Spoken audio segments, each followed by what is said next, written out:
Good. आज हम कोशिश करेंगे दो वंशों को समाप्त करने की, राजपूत और काकती।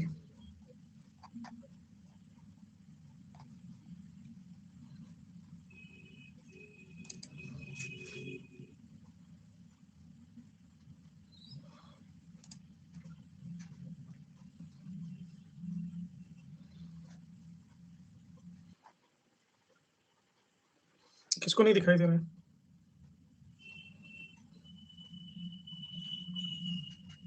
मैं दिखाई नहीं दे रहा हूँ तुम लोगों को?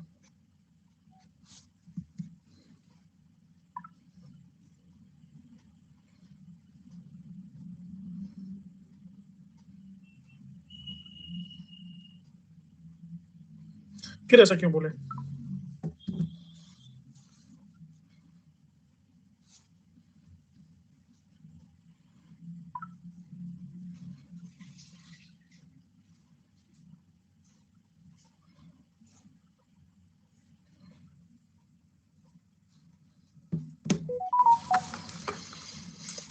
बारिश की थोड़ी बुरी समस्या है,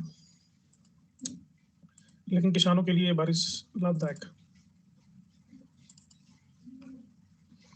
हेलो लक्ष्यवर्धन, जय हिंद, बड़े दिनों बाद आए।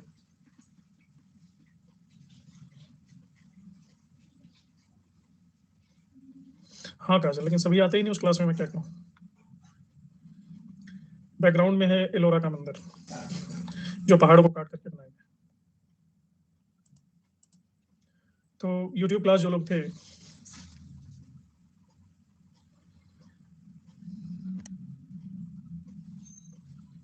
अच्छा, ये गेहूं के लिए तो लाभदायक है, बाकी के लिए नुकसान हो सकता है। तो आपको पता है कि दो चालुक्यों के बीच में, बादामी और कल्याणी के चालुक्यों के बीच में राष्ट्रकूटों का समय आता है।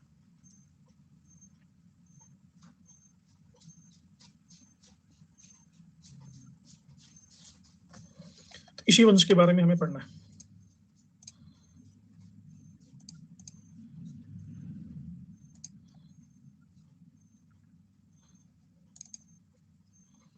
सात सौ तिरपन से लेकर के 975 ईस्वी के बीच दक्कन में राष्ट्रकूटों का आधिपत्य है।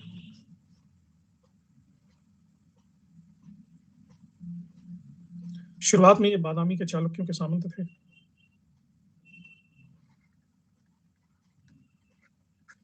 और उन्हीं को ये नाश कर दिए। राष्ट्रकूटों से संबंधित बहुत सारे इंपॉर्टेंट अभिलेख हैं, जैसे इलारा का अभिलेख, दंतिदुर्ग का है इलारा का अभिलेख, शामंतगढ़ का ताम्रलेख,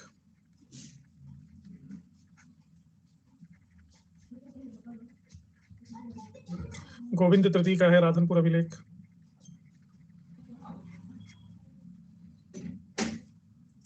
वानी डिंडोरी का अभिलेख,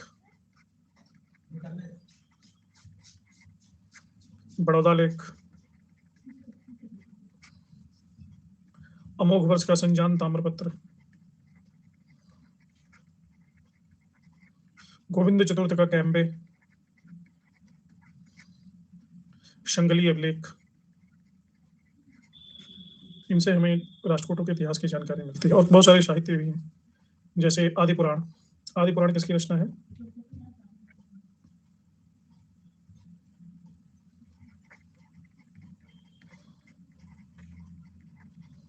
चिनसेन का।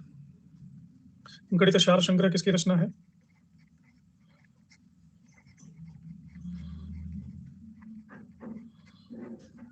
महावीराचार्य का। कविराज मार्ग किसकी रचना है?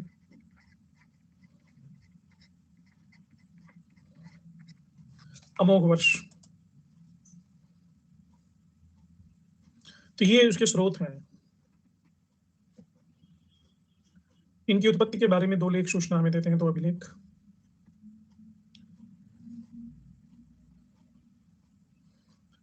देवली अभिलेख और करहड़, ये दोनों कृष्ण तृतीय से संबंधित है। इसमें कहा है कि राष्ट्रकूट बेसिकली तुंग के वंशज, तुंग वंश, और इनका आदि पुरुष था रट्ट। इन्होंने यदुवंशी क्षत्रिय भी कहा है, जैसे संजान लेख में इन्हें यदुवंशी कहा गया है। गोविंद तृतीय की तुलना राधनपुर लेख में की गई है भगवान कृष्ण से। अभी सभी बताएंगे, क्रमशः आपको सभी बताएंगे। तो यदुवंश में महाभारत के एक पात्र है सात्विकी। अगर आपने महाभारत देखा होगा तो सुना होगा। तो ये सात्विकी से अपने आप को कनेक्ट करते हैं।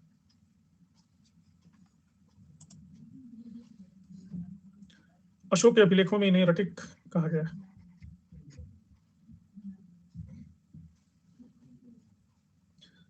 कुछ इतिहासकार इनको राठौर कहते हैं।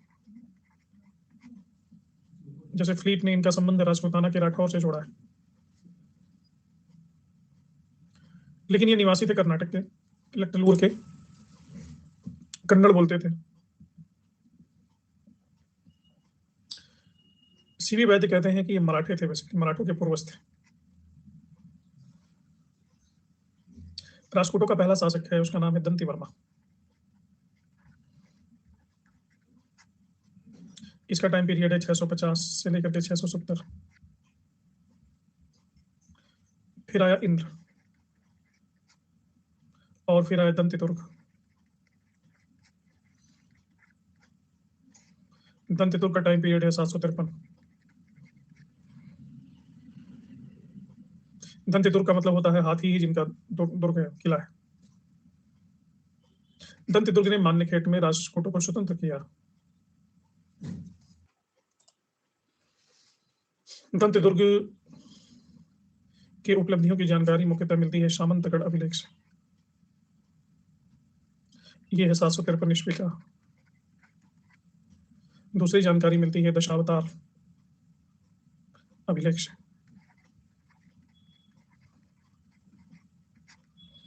742 ईस्वी का।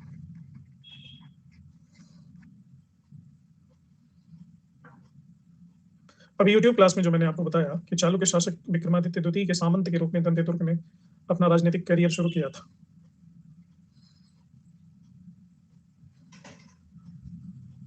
मैंने मान्यखेत में अपनी स्वतंत्रता की घोषणा की, ऐसा कहा इसने। ये नहीं कहा कि इसको कैपिटल बना लिया। और यूट्यूब क्लास में मैंने ये भी बताया था कि गुजरात के चालुक्य शासक हैं पुलकेशिन अवनाजिनाश्रय। पुलकेशिन अवनाजिनाश्रय ने अरबों को किस युद्ध में हराया था? अरब आक्रमणकारी जुनैद को। Very good. नवसारी के युद्ध में।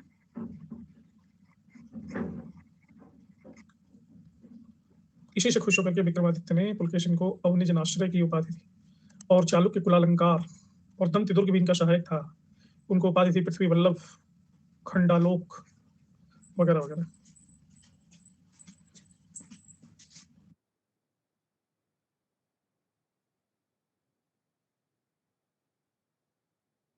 तो इन्हीं की स्टोरी हमें पढ़नी है। हाँ, विक्रमादित्य ने दी। इनकी उपलब्धियां, राजनीतिक उपलब्धि, इनसे संबंधित स्रोत और तमाम विषय पढ़ने हैं।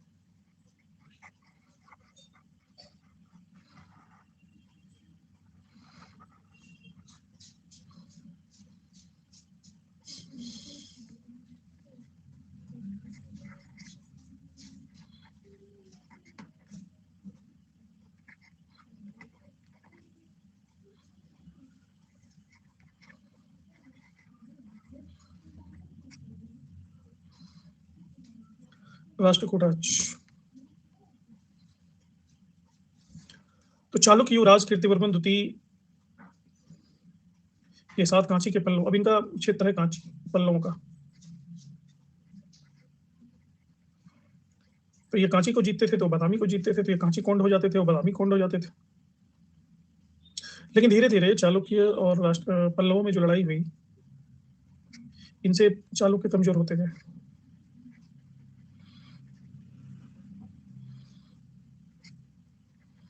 और इसका लाभ उठाया दंतिदुर्ग ने।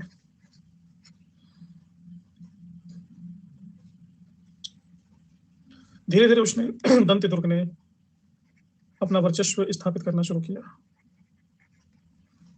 अब वर्चस्व स्थापित करना शुरू करेंगे तो आसपास के आपके जो कमजोर शासक हैं उनको उखाड़ फेंकेंगे। कोंड मतलब नष्ट करने वाला। तो यहाँ बेचारा एक छोटा सा गुर्जर राज्य था, सबसे पहले बिना चालुक्यों का परमिशन लिए इसको खत्म कर दिया, नंदीपुरी का गुर्जर राज्य, और अपने भतीजे कर्क को यहाँ पे प्रतिनिधि बना दिया। फिर मालवा में प्रतिहार राज्य पर आक्रमण किया,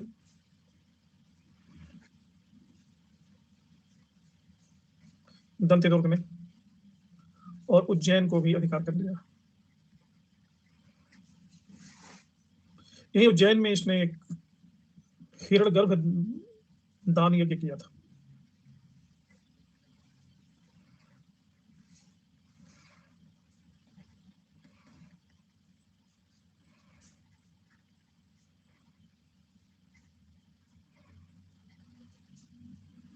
और प्रतिहार शासक जो फाउंडर भी कहे जाते हैं, इस बार क्वेश्चन भी आया था, नागभट्ट प्रथम ने इसका द्वारपाल का काम किया था, इस यज्ञ के गेट कीपर थे।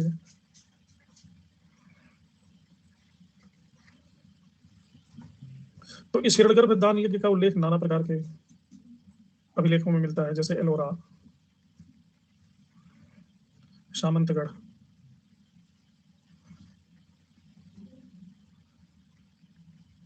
संजान ताम्रलेख, इन सभी में इसका उल्लेख मिलता है।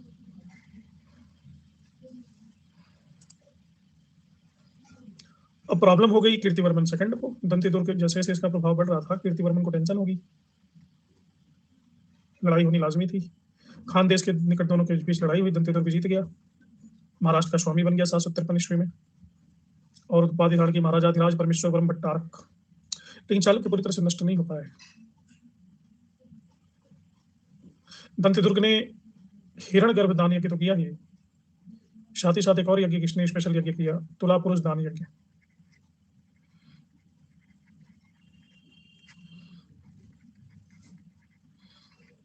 और एलोरा में इसने एक मंदिर बनवाया, दशावतार मंदिर।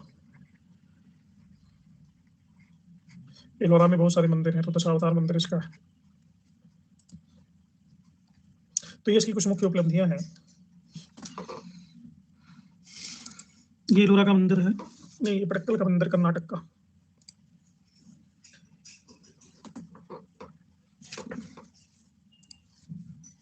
ये कैलाशनाथ मंदिर है एलोरा का। ये राजपूतों का चिन्ह है, मैसूर पैलेस में लगा हुआ है। अभी कर्नाटका स्टेट का ये स्टेट एम्ब्लम है।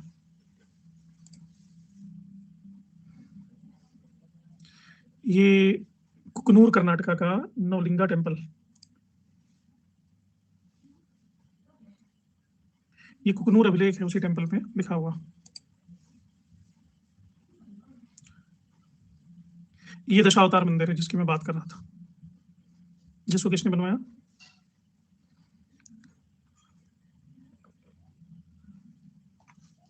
दंतेदुर्ग ने पहाड़ों को काट करके।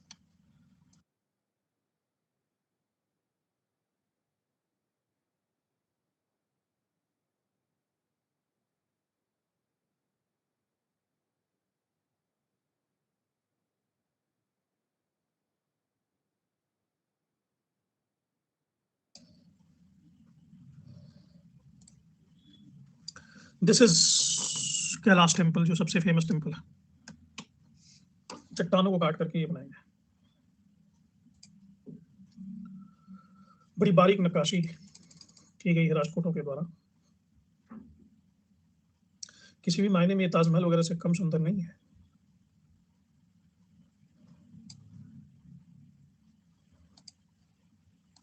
लेकिन जैसी प्रसिद्धि मिलनी चाहिए वैसी मिली नहीं। इंद्र सभा है ये, इंद्र भगवान का सिंहासन है, सभा है। एलोरा में भी पहाड़ को काट करके इसको बनाया गया।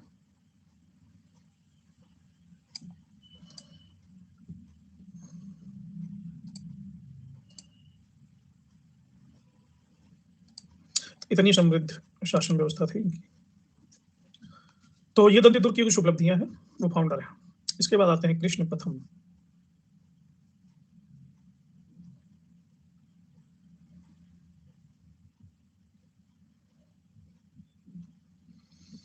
हाँ जी आदित्य, मैंने देखना है, मुझे मिलता ही नहीं, कहाँ पे है वो।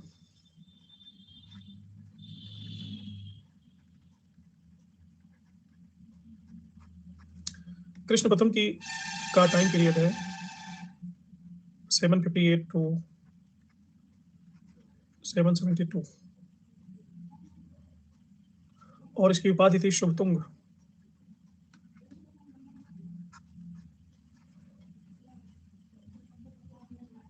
तो दंतिदुर का कोई बेटा नहीं था। इतिहास में पहली बार हुआ कि चाचा बन गया उत्तराधिकारी। ये दंतिदुर का चाचा है, अंकल।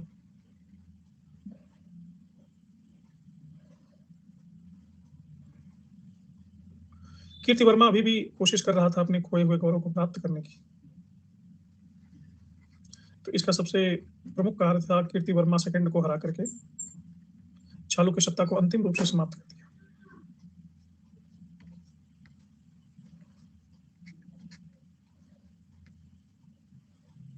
और पूरे कर्नाटक के ऊपर राष्ट्रकूटों का अधिकार स्थापित हो गया।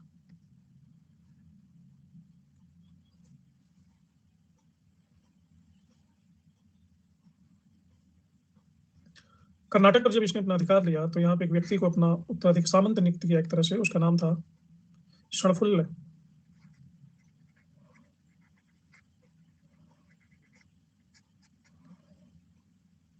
कर्नाटक पर इसका था सामंत। यही आगे चल करके एक नया डायनेस्टी बनाता है, शिलाहार डायनेस्टी। हाँ, कृष्ण प्रथम की ही बात हो रही है।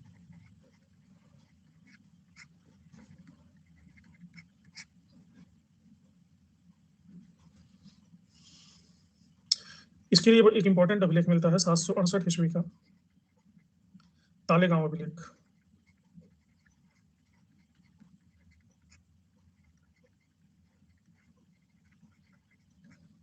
इस तालेगांव अभिलेख में लिखा है जिसने मैसूर में गंग वंश के शासक श्री पुरुष को हराया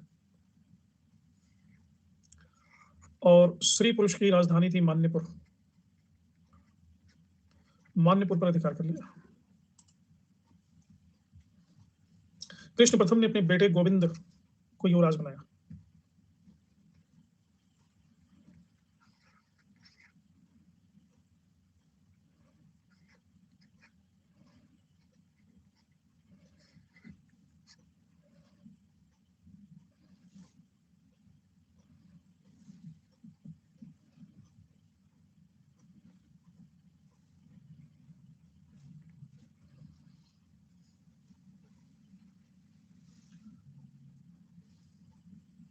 गोविंद जब युवराज बनता है तो चलो, बादामी के शासक तो मर गए, बादामी के चालुक्य तो समाप्त हो गए थे, लेकिन अभी वेंगी के चालुक्य जिंदा थे और वो कभी भी राष्ट्रकूटों के लिए खतरा बन सकते थे।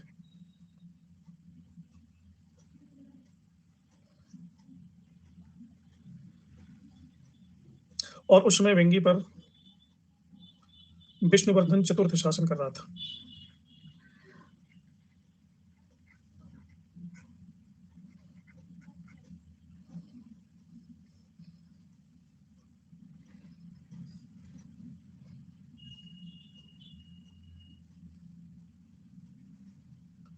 तो गोविंद को युवराज बना करके सबसे पहले कृष्ण प्रथम ने भेजा था विष्णुवर्धन को हराने के लिए, आक्रमण करने के लिए। और बहुत सारा राज्य का भाग मिला लिया इन्होंने राष्ट्रकूट साम्राज्य में। दिन में लड़ाई करते थे, रात को नैनाचार करने लगे। तो वेंगी की राजकुमारी थी सील भट्टारिका।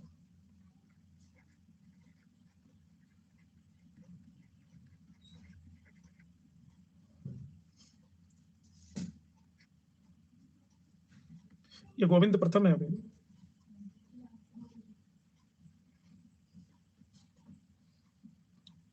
गोविंद ने ऐसा नहीं किया, गोविंद अच्छा इंसान था। गोविंद का छोटा भाई था ध्रुव, उसने ये काम पुनीत कार्य करना शुरू किया। दोनों की शादी होगी।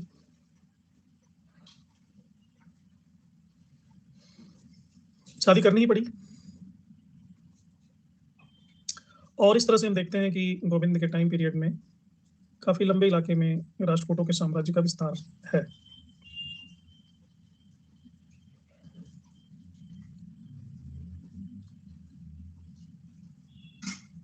कृष्ण प्रथम ने ही, ये कृष्ण प्रथम की हमने जो बात की, इसने ही एलोरा का कैलाश मंदिर बनवाया था, जो हमने आपको यहाँ पे दिखाया था,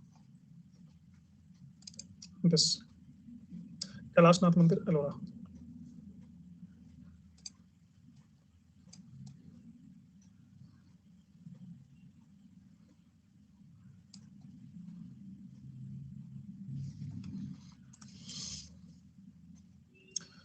कैलाशनाथ टेम्पल के बारे में बड़ौदा अभिलेख में लिखा गया है कि जब देवताओं ने आकाश से इसके सौंदर्य को देखा तो वो दंग हो गए।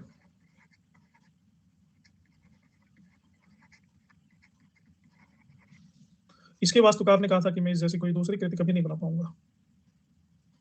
इसी वजह से कृष्ण प्रथम को एक उपमा दी गई, शत प्रजा बाधा कृत प्रजा पाला। वह प्रजा जो छत विछत चल रही थी उसको इसने एक एक किया, अनुबंधित किया और प्रजा का पालन पोषण किया।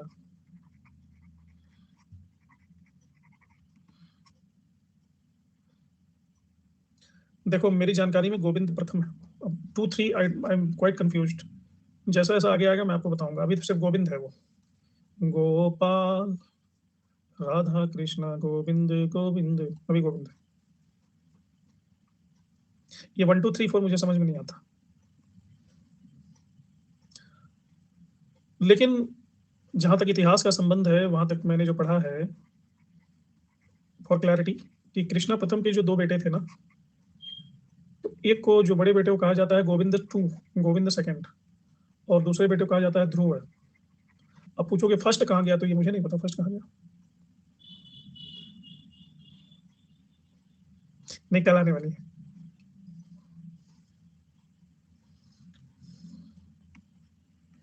अब परसों हम जाने वाले हैं, तो इसको गोविंद टू ही मान के चलेंगे।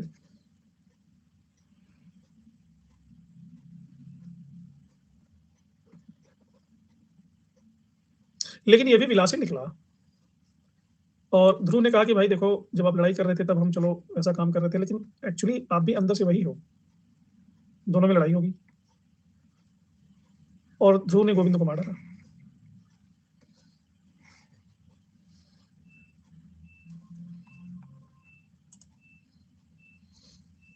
तो बेचारा ही मर गया। इसने भी कुछ उपाधियां ग्रहण की थी, प्रभूत वर्ष और विक्रमावलोक,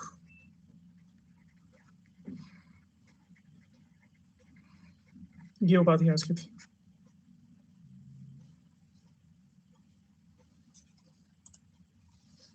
ये ध्रुव जी फिर गद्दी पे बैठे बैठना ही था, मारे किस लिए थे, गद्दी के लिए ही मारे थे।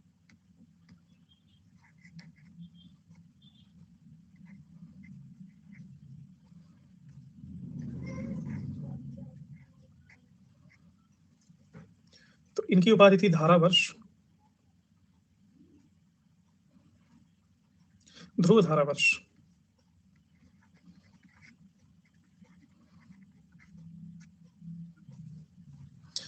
शुरू में तो धारावर्ष थे, लेकिन जब शासक बन गए तो निरूपम, कलिवल्लभ, श्रीवल्लभ, ये भी उपाधि धारण कर ली।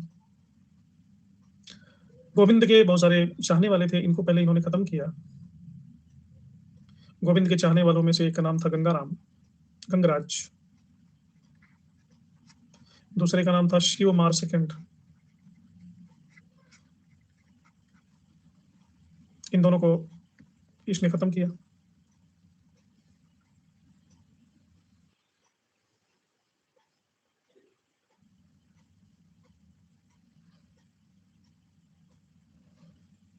ये बेचारा शिवमार था, नाम तो इसका लगता है कि बड़ा मारपीट करने वाला आदमी था, लेकिन ये लड़ाई लड़ाई बिल्कुल नहीं करता था, किताबें पढ़ता रहता था, अध्ययन में इसकी बड़ी रुचि थी। तो इसने हस्त विद्या पर, पामिस्ट्री पर एक किताब लिखी थी। ध्रुव ने इसको वहां के शासन से हटा करके अपने बेटे स्तंभ को वहां का शासक नियुक्त किया। हाँ पल्लव ही था, पल्लव की ही बात कर रहा हूँ, पल्लव से ही तो इनकी लड़ाई होती थी और किससे होती थी। शिवमार को जीतने के बाद राष्ट्रकूटों की सीमा कावेरी तक जा पहुंची। कांची अभी भी बचा हुआ था। कांची के पल्लव शासक थे दंती वर्मा। ध्रुव ने इन पर भी अटैक करके इतना ही लड़ाई करते थे, ये सब सोचते क्या थे, मैं तो यही समझता हूँ। उसने उसको हराया, उसने उसको हराया, दिन भर लड़ते ही रहते थे। दंती वर्मा ने कहा कि काहे मार रहे हो, तुम्हारे बाप भी मारे, तुम भी मारे, कोई फर्क है तुम दोनों में? ध्रुव ने कहा सड़प, जबान लड़ाते हो राजा जी से? दंती वर्मा ने कहा काल हो गई। ध्रुव ने कहा हाथी दे दो।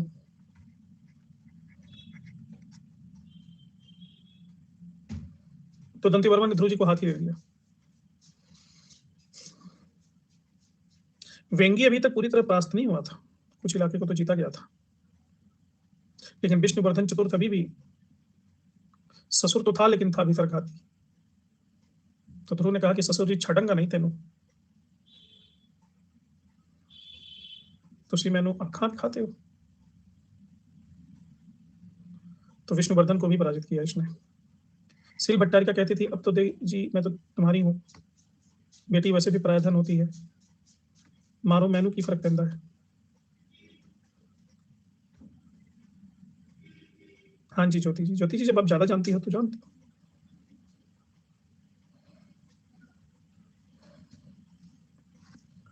तो विष्णुवर्धन को जब हरा दिया तो कहा कि तेरा बाप तो रहा नहीं, हाथी वाथी मुझे कुछ देगा नहीं, लेकिन इससे त्रिकलिंग पर ये इसका अधिकार हो गया। विष्णुवर्धन के जाने के बाद सील भट्टारिका लगी रोने। कहा तुमसे तो पूछ के मैंने किया था एक, अब क्यों रो रही हो? तो कहती है याद तो आती ही है।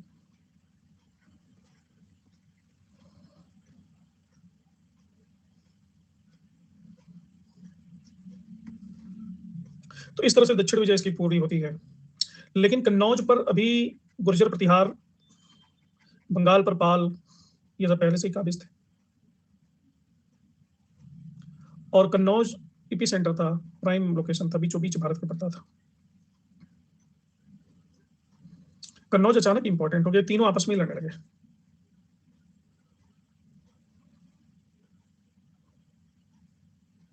प्रतिहार का शासक इसमें है वत्सराज,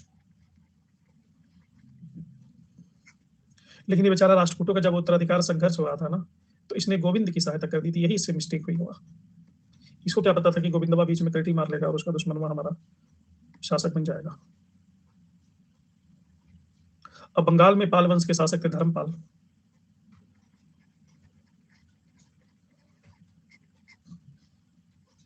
और कन्नौज में एक छोटा सा पिद्दी सा राजवंश था, दुर्बल शासक, आयुध वंश। नाम तो इनका आयुध था, जैसे लग रहा है मिसाइल की फैक्ट्री होगी इनके पास, लेकिन इनके पास कुछ भी नहीं था, साइकिल के पहिए की तीली भी नहीं थी युद्ध के नाम पे। और इनका नाम भी था इंद्र आयुध। इंद्र आयुध यानी इंद्र का आयुध होता है, हथियार होता है वज्र। नामे से डरा देते थे। नाम गंगाराम, लोटा में पानी ही नहीं, आंख के अंधे नाम नयन सुख।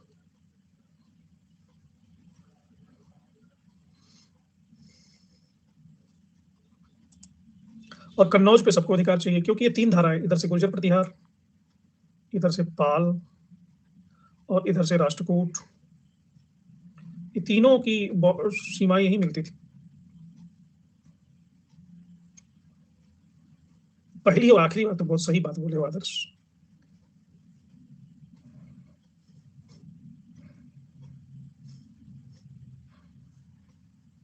21 तोपों की सलामी दी जाएगी तुमको।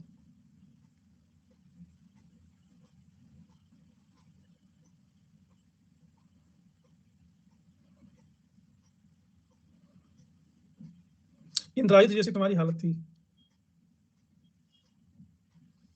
अब ध्रुव धारावर्ष को चूल मच गया कि कैसे कन्नौज पे अधिकार करें। 786 तक तो इसके सीने में जलन भी होने लगी कि बिना अधिकार किए दिल ही नहीं लगता, और उत्तर भारत में कूद पड़ा। विंध्याचल को पार करके मालवा के प्रतिहार शासक वत्सराज को तो इतना बुरी तरह से पराजित किया कि वत्सराज बोला कि देखो मेरा नाम बहुत खतरनाक वाला नहीं है, मैं वत्स हूं, मुझे माफ कर दो।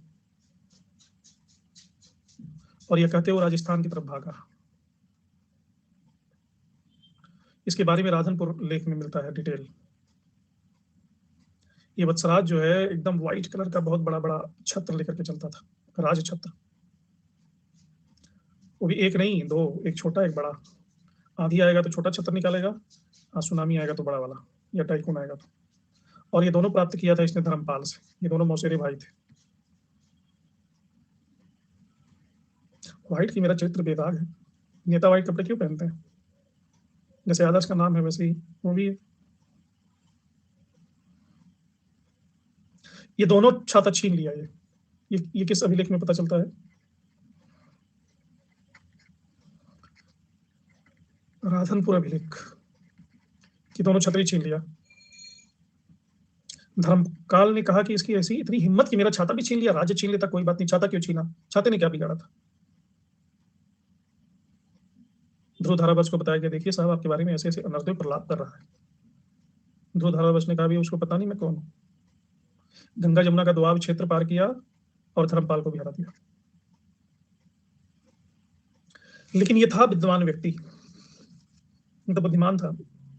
इसने हरा तो दिया लेकिन आधिपत्य नहीं स्थापित किया। उसने कहा कि बस सलाम करो। जैसे नई नई गर्लफ्रेंड के साथ जब रेस्टोरेंट में जाते हैं ना, तो जब बाहर निकलते हैं तो 100 रुपए लेते करके गेट कीपर से कहते हैं सैल्यूट करो। तो 100 रुपए लेके सलाम करता, सलाम साहब, इंप्रेशन पड़ता अच्छा। तो बस इसका उद्देश्य था कि इन दोनों से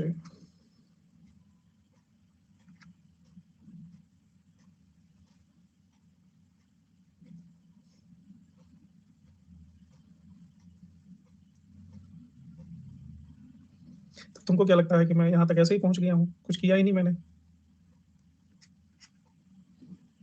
मैंने भी बड़े शेर मारे जंगल में। तो ये धर्मपाल और ये दोनों हार गए और इनका क्षेत्र आधिपत्य नहीं किया, अपने क्षेत्र में नहीं मिलाया। प्रसार करना इसका उद्देश्य भी नहीं था, बस राष्ट्रकूटों के शक्ति का अनुभूति करवाना था।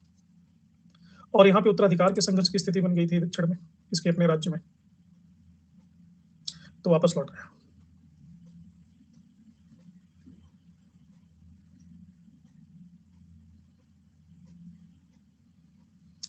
सातवाहनों के बाद पहली बार ध्रुव के नेतृत्व में किसी दक्षिणी शक्ति ने मध्य भारत में अपनी शक्ति का विस्तार किया था। और इस अपने अभियान को एक नाम देने के लिए राष्ट्रकूट राज्य चिन्ह पर गंगा और यमुना की आकृतियों को प्रतीक रूप में अंकित करवाया कि मैंने गंगा और यमुना तो आपको जीत लिया। तो ये जो दो पक्षी बने हैं, आज भी बने हैं, ये गंगा और यमुना के प्रतीक है।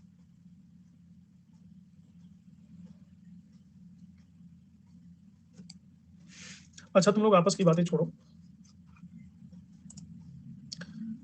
इसके बाद आते हैं गोविंद तृतीय।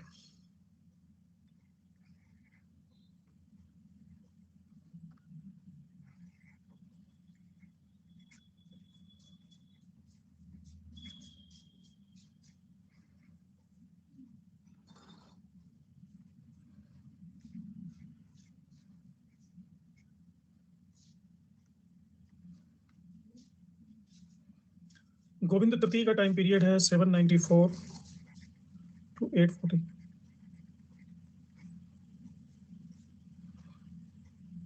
ध्रुव के बड़े बेटे थे और ध्रुव के पहले ही ये गंगवाड़ी में गवर्नर थे। और इनका जो भाई था कर्क, कर्क को खान देश का गवर्नर बनाया था ध्रुव ने। यानी इन लोगों को प्रशासन का पता था। केवल क्रम याद करो, टाइम पीरियड याद करने की जरूरत नहीं। ये बड़ा योग्य पुरुष था, ध्रुव को बड़ा मतलब पसंद आता था। तो ध्रुव ने खुद अपनी गद्दी इसको ऑफर की थी। ऐसा इतिहास में बहुत कम बार हुआ है कि अपनी चेयर खुद ही कोई दे दे अपने बेटे को।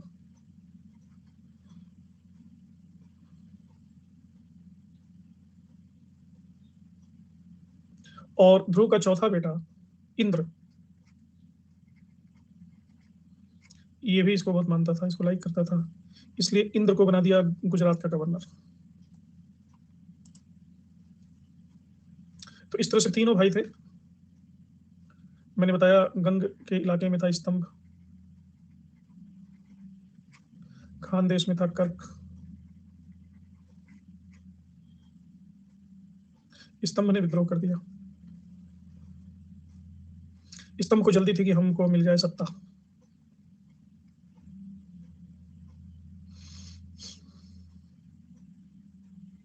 और इसने दक्षिण भारत में 12 राजाओं का संघ बनाया।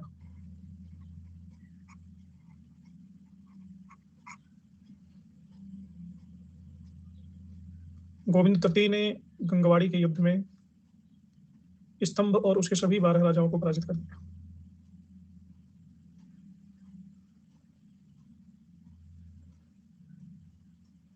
इसमें शिवमार, राजकुमार शिवमार, नोलबम्बाड़ी नाम की जगह के राजा थे, चारु पोन्नर, पल्लव शासक दंती वर्मा, ये सब हार गए। तो वेंगी के चालुक्यों के राज्य में हस्तक्षेप करने के बाद गोविंद ने विजयादित्य को भी हराया और वेंगी में भीम को अपना उत्तराधिकारी बना दिया।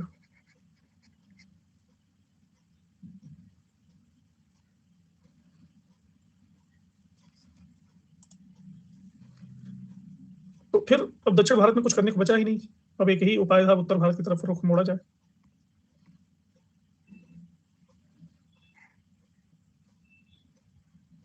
क्योंकि जैसे ही ध्रुव वापस लौट आया था, वैसे ही फिर से मालवा पर नागभट्ट द्वितीय ने अधिकार कर लिया था।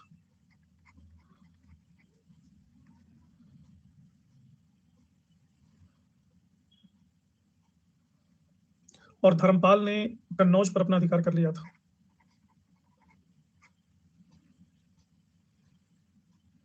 सॉरी, धर्मपाल को हरा करके नागभट्ट द्वितीय ने कन्नौज पर अधिकार कर लिया था। तो धर्मपाल ने सहायता मांगी गोविंद तृतीय से कि मेरे अपमान का बदला लीजिए, और इसी सहायता के पुकार पे गोविंद तृतीय गया उत्तर, और इंद्र से कहा, इंद्र इसका भाई था, इसका कहा कि देखो भाई मेरे पीछे ध्यान रखना। फिर कन्नौज की तरफ बढ़ा।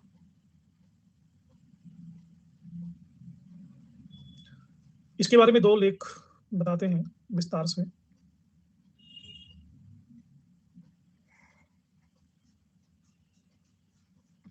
एक है संजान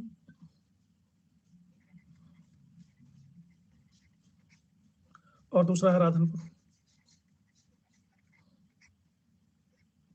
इन दोनों लेखों से पता चलता है कि बुंदेलखंड के निकट लड़ाई हुई 802 ईस्वी में, और नागभट्ट द्वितीय बुरी तरह से हार गया। इस समय कन्नौज की गद्दी पर था चक्रा युद्ध।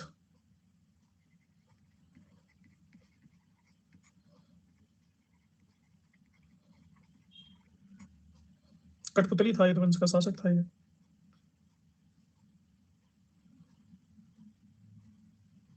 चक्रायुद्ध को भी हराया, नागभट्ट को। हालांकि धर्मपाल ने इनवाइट किया था, लेकिन धर्मपाल को भी कहा कि पहले मेरे सामने आत्मसमर्पण करो। इस तरह से पूरे उत्तर भारत, पूरे दक्षिण भारत में गोविंद तृतीय के आगे कोई था ही नहीं। लेकिन इस अभियान का उद्देश्य साम्राज्य विस्तार करना नहीं था, यश प्राप्त करना था।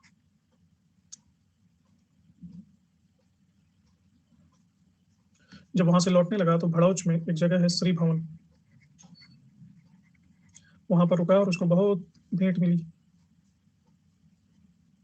फिर यहाँ से पूरब की तरफ निकला, कौशल को जीता, कलिंग को जीता, बंगाल को जीता, इंडाहल को जीता, उड़ीसा को उड्रक कहते थे, हाँ गुजरात। लेकिन जैसे ही उत्तर में ये लड़ रहा था, दक्षिण वाले फ्री होने लगे। पल्लव, पांड्य, चोल, केरल, पश्चिमी गंग, इन सभी ने मिलकर के इसके खिलाफ ये यूनाइट हो। जैसे ही ये आया दक्षिण भारत की तरफ, तुंगभद्रा के बीच में इससे लड़ाई हुई और गंग नरेश को मार डाला इसने।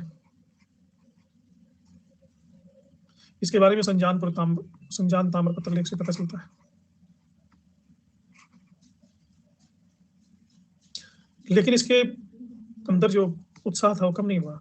इसने श्रीलंका पर भी अभियान कर दिया और लंका के राजा और उसके मंत्री को बंदी बना करके हालापुर नाम की जगह पे ले आया।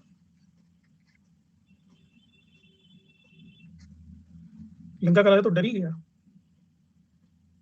तो उसने अपनी मूर्ति बनवाई और अपने मंत्री की भी मूर्ति बनवाई। इन दोनों मूर्तियों को गोविंद तृतीय के पास भेजा और गोविंद ने कांची में, पल्लव राजधानी में, एक मंदिर के सामने इन दोनों मूर्तियों को गाड़ दिया खंभे की तरह। तो गोविंद तृतीय इस तरह से अभी तक राष्ट्रकूट वंश का सर्वाधिक प्रतापी शासक है। लगभग कंप्लीट भारत जीत लिया। अब क्या चाहिए? तो इसके बारे में ये वर्णन करने वाला एक अभिलेख मिलता है, वाणी डिंडोरी लेख।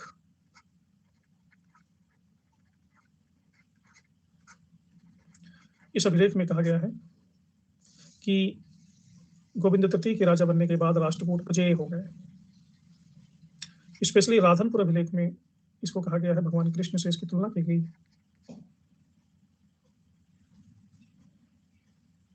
और कर्क मैंने बताया, कर्क कहाँ का शासक था?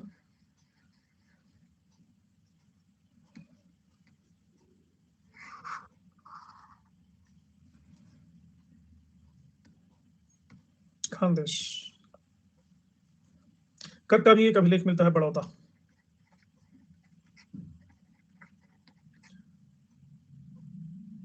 इसमें इसकी तुलना की गई है पार्थ। पार्थ कौन थे?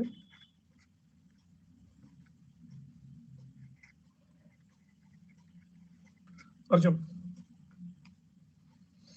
किसने इतनी उपाधियां धारण की? पृथ्वी वल्लभ श्री वल्लभ महाराज अधिराज परमेश्वर त्रिभुवन धवल जगतुंग। मैंने कहा बस, मुझे पढ़ाना भी पड़ता है भाई। शुरू हो जाते हो तो रुकते नहीं हो। श्रीलंका भी जीत लिए, क्या जरूरत थी? कहा नहीं जानते हैं सर, ब्रेक मैंने तमिलनाडु से ही मार दिया था, गाड़ी रुकते रुकते श्रीलंका पहुंच गई। मैं कहा धन्य है आप, धन्य है वो माता जिसका आपने दूध पिया है। कहा, ऐसा क्यों? मैं कहा गधेर घोड़े था, गाड़ी कहाँ थी तुम्हारे पास? कहा गधा नहीं, पहले गोविंद कहो। मैं कहा हाँ जी गोविंद जी। गाड़ी कहाँ थी? कहा लगाम तो था, घोड़े में लगाम तो होता। लगाम खींचा तमिलनाडु में, रुकी श्रीलंका में। कहा अब जाके सही फूटी। उपमा तो ठीक दिया था। रणवीर सिंह जी एनर्जेटिक नहीं है, उनको देख के हमको टेंशन हो जाती है कि इतना क्यों कूदते हैं वो। ओवर एनर्जेटिक, इतनी भी एनर्जेटिक होने की जरूरत? रहीमन हीरा कब कहे लाख टका मोह मोल। तो मैंने इनको समझाया कि इतनी सारी उपाधि नहीं, कोई छोटा सा क्यूट सा रखो उपाधि जिसमें सारी बात आ जाए, और जिसने मतलब जिस उपाधि किसी किसी ने ना ली हो। इन्होंने कहा आप ही सजेस्ट कर दो। तो मेरे सजेशन पे इन्होंने दो उपाधियां रखी। जैसे दो नाम होते हैं ना, एक लीगल नेम, एक निक नेम। तो इनकी एक उपाधि थी कीर्ति नारायण,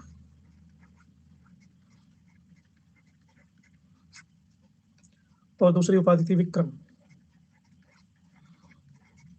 मैंने कहा ये ठीक है, कीर्ति नारायण और विक्रम। विक्रमादित्य लगा दिए होते तो गड़बड़ा जाता, विक्रम ठीक। वो भी खुश, हम भी खुश।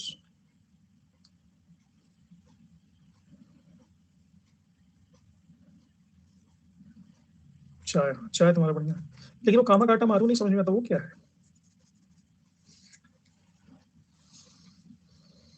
उसका तात्पर्य क्या है?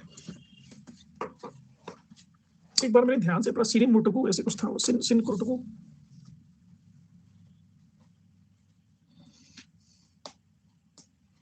किस भाषा का है वो? टर्किश? तुम भी कहाँ पहुंच जाती हो?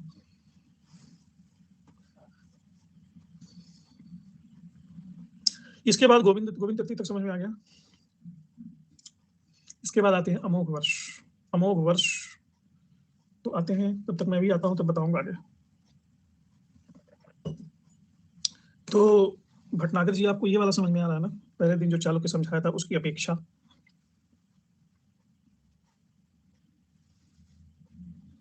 हम्म।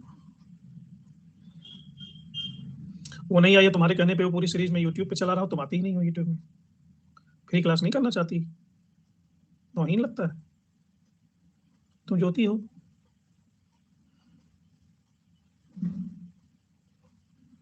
अच्छा वो नहीं आई है, ओके। चलो कोई बात नहीं, तो मैं अभी आता हूँ।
इसके बाद आते हैं अमोघ वर्ष।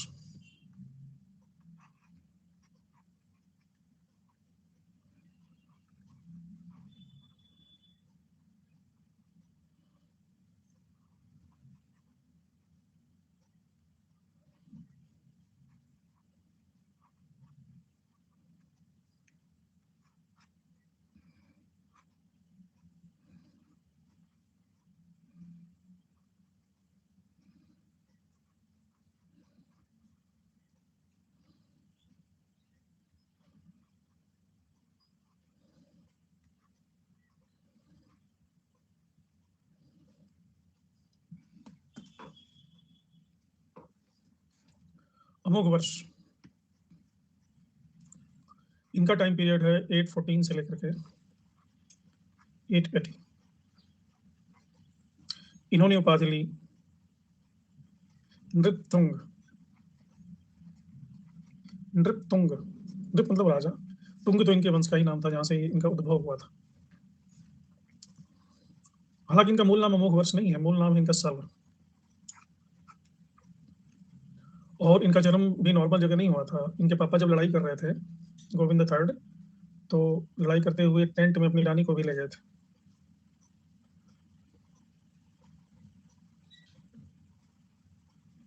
युद्ध क्षेत्र में रण शिविर, इसको कहते हैं स्कंदवार, इसमें इनका जन्म हुआ था। और जब ये राजा बने तो इनकी उम्र थी 7 साल।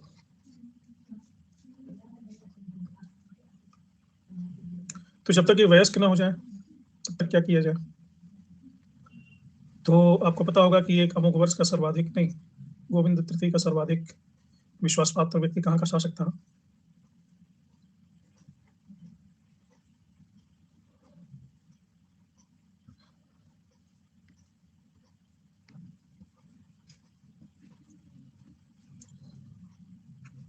कर्क, गुजरात का। तुम लोग आपसी चर्चा छोड़ के जो पूछा करो वो भी बताया करो। कर्क खान देश का था? अच्छा हाँ, गुजरात का तो इंद्र था।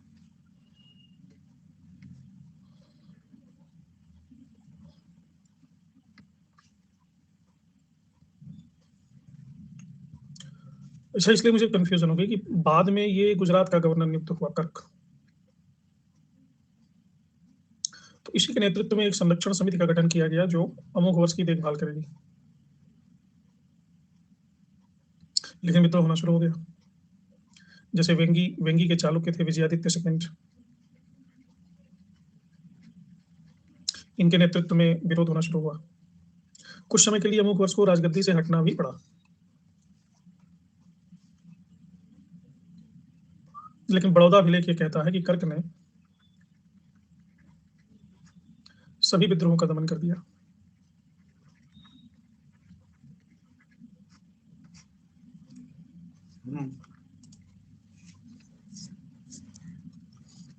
गुजरात में राष्ट्रकूटों ने ही विद्रोह कर दिया था, इसका भी सामना करना पड़ा। कर्क की डेथ हो जाती है। कर्क का बेटा है ध्रुव फर्स्ट,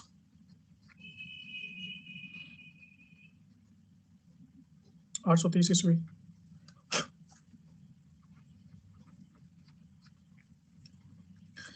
इसने 25 साल तक अमोघ वर्ष से स्ट्रगल किया, फाइनली इसको मार डाला गया।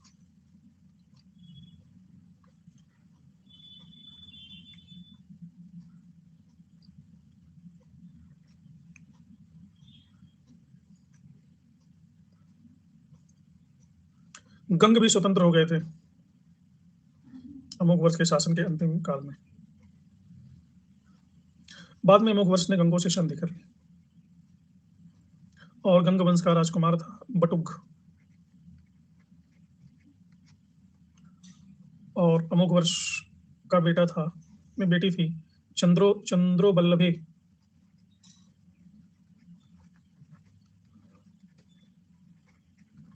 इन दोनों का विवाह हो गया।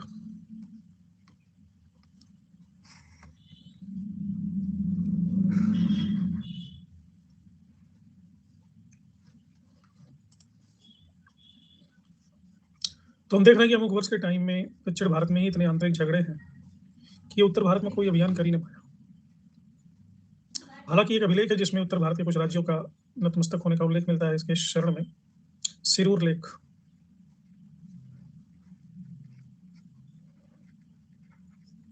सिरूर लेख में जो 856 ईस्वी का है, कहा गया है कि इसने अंग, बंगाल, मगध, मालवा, वेंगी इन सबको जीत लिया। इसी के समकालीन गुर्जर प्रतिहार शासक थे मिहिर भोज।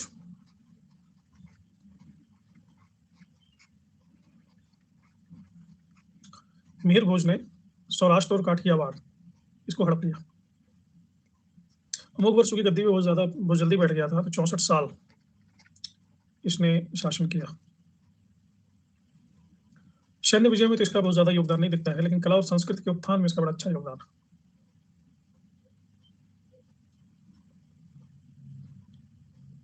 संजान अभिलेख की मैं बार बार चर्चा करता हूँ। संजान अभिलेख किसी का है? संजान ताम्रपत्र।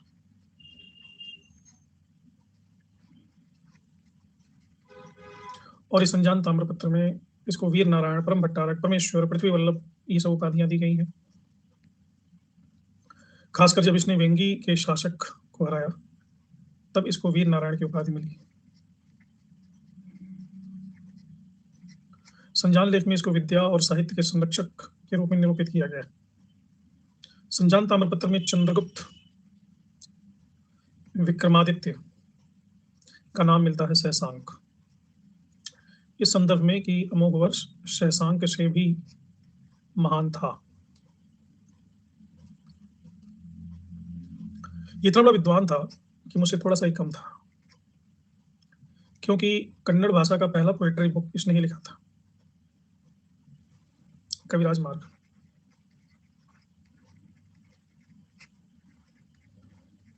कविराज मार्ग में दंडी की स्टाइल, राइटिंग स्टाइल, दंडी ने किताब लिखी ना काव्यादर्श, तो काव्यादर्श को फॉलो करके इसने लिखा कविराज मार्ग। इसकी एक और रचना मिलती है रत्नमालिका, कन्नड़ में। था तो ये जैन,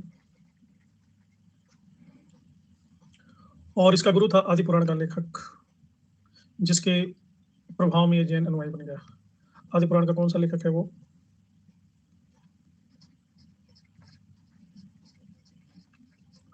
जिनसेन का ये शिष्य है।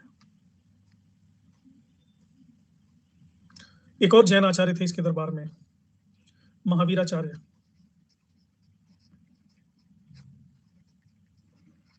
इन्होंने कौन सी किताब लिखी?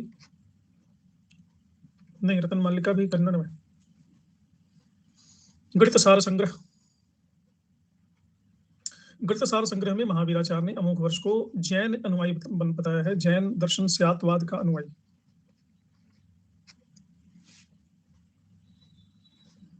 एक और जैन विद्वान थे इनके दरबार में जिसने अमोघ वृत्ति की रचना की। कौन थे वो? Very good, शाक्टायन।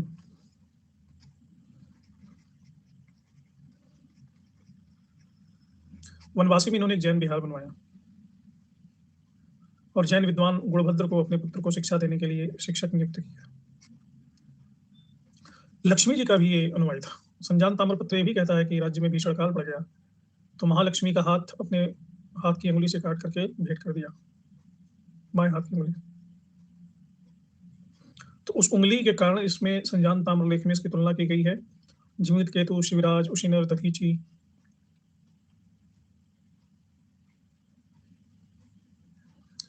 एक और बड़ी प्रसिद्ध किताब लिखी है इसके दरबार में, कर्नाटक शब्दानुशासन। इसके लेखक कौन है?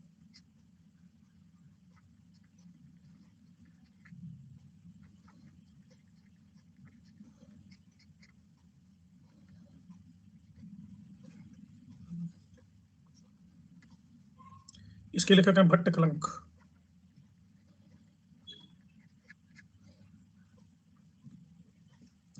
इसने मान्यखेत नाम के नगर की स्थापना की और मान्यखेत को राष्ट्रकूट की राजधानी बनाया। और यहीं पे 871 ईस्वी में इसका संजान ताम्रपत्र प्रकाशित हुआ।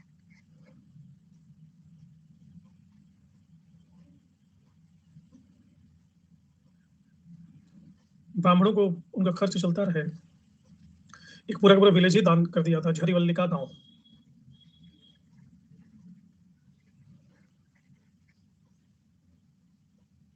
ओह शिट, लॉकडाउन लग गया पूरी कंट्री में?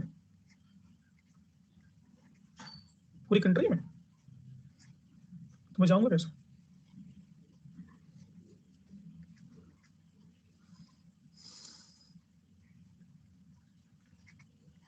कह दो कि ये झूठ।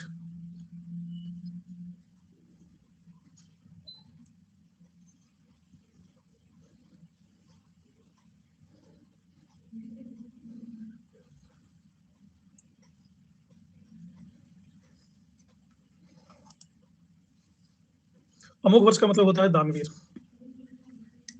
अच्छा, अभी तक ये नहीं पता चला कि मान्यखेड़ को चलो इसने राजधानी बनाई, इसके पहले कौन राजधानी थी, इसका तो पता ही नहीं।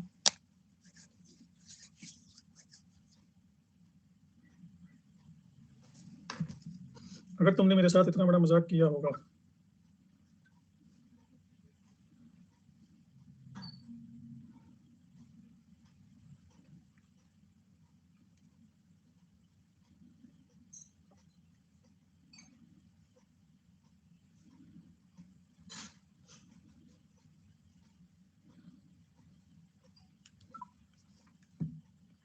बादामी चालुक्यों की थी, इसकी थोड़ी ना थी।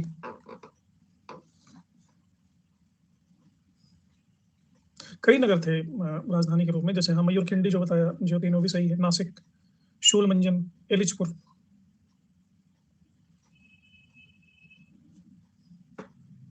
इतना बड़ा झूठा है। अब मैं क्लियर करूं, मैं न्यूज प्राइम मिनिस्टर हूं।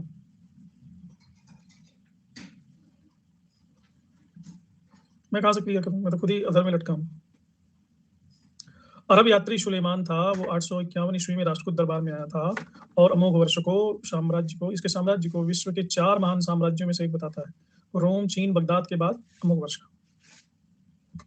वो भी क्लियर नहीं कर पाया। लेकिन एक बात क्लियर थी कि अमोघ वर्ष की जो बेटी थी ना, चंद्र बल्लभे, इसको इसने रायचूर दोआब की प्रशासिका बनाया था।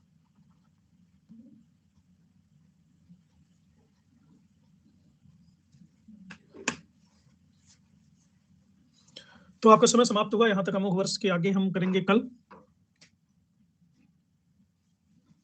तो इसी के साथ ही सत्र को विराम देते हैं। मिलते हैं इन्वायरमेंट की क्लास में और 6 बजे। तब तक सभी को बाय बाय।